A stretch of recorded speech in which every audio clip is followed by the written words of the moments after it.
Ba bhálum sa pléanna chórsaí an todhra, agus níos tábhachtaí fós sábháilteocht an todhra. Nis, cad a chiallaíonn sé sin?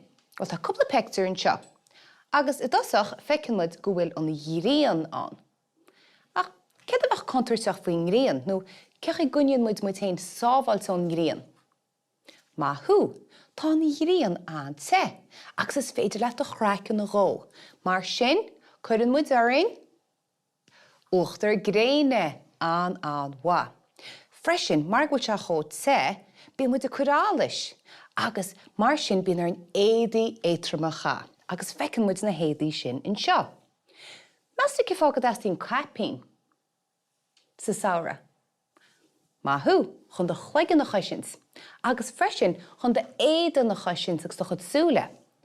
Chomála sin is féidir spéiclí gréinacha, agus mar dearma, mar go mín te, bín éadaí étrama orainn mar hampla tíléine agus brístí geara, le nach muid a curális. Faoi na héadaí sin feicin muid go bhfuil rothair an. Cef agamach muid a rothaíocht sa saora? Cumá, mar go le naimse go bra, is malinn ámachátí mo, ag aclaíocht agus a spríotí mo.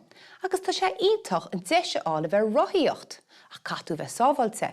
Mar sin, cad a chuireachtúir do chluigean? Clogad go ddíireach, agus bín airt bheith cuaramach faoi rialachaí an bmhothair agus tú a rothaíocht. Ar chearcamach tú a rothaíocht ar an mhothair gan a bheith cuaramach? Níor cheart, ba chearcamach tú a rothaíocht go cuaramach agus fis ag de hisismóir cá bhfuil tú. Ar deire, tá buidéal iscin seo. Tuigeamach buidéal isce tábhachtach sa saora. An wa, mar go míon muid a curális agus mar go bhfuil se chó te, agus mar go míon muid I mbun aclaíochta, tá sé tábhachtach go nólann muid neart isce chun an cholainn a chuneáil sláán sábháilte agus fullan. Well, tá faiban. Tá mar chara bríd I gcearr le machtaí mo, tá bhá go hálainn te, agus tá sí gcearr le rothaíocht. Cad a chas bríd a thuirt lé nó cad a chas bríd I dhéanamh chun í héana chuneáil sábháilte. Tá mis seo bríd a hairntin seo, agus na rudaí ar fad a hairntín polara. Dúirt a gúna gom. Pan go bheice me. Pan go darniú me bríd a dosach. Bríd. Gur me sgirtínara. Agus a chud grúige. Agus mean go mór gáirí, mar tá sí chósáasta. Tá an saoire léinn agus tá sí go le machtaí mó sprí. Nis, cad a hastíns watha? An wa. Tastín clogad watha, mar tá sí go le rothaíocht a dermid, mar sin cuidir me clogad ara, agus catú an clogad a cheangal. Ní má be ganú clogad a cheangal go sábháilte. Ítach, cad le hastíns watha? Buidéal isce. An wa. Buidélín deas isce. Isce. Cad le hastíns watha? Uachtar gréine, maithú. Tarniú me buidélín hála seo. I ríist buidélín deas uachtar gréine.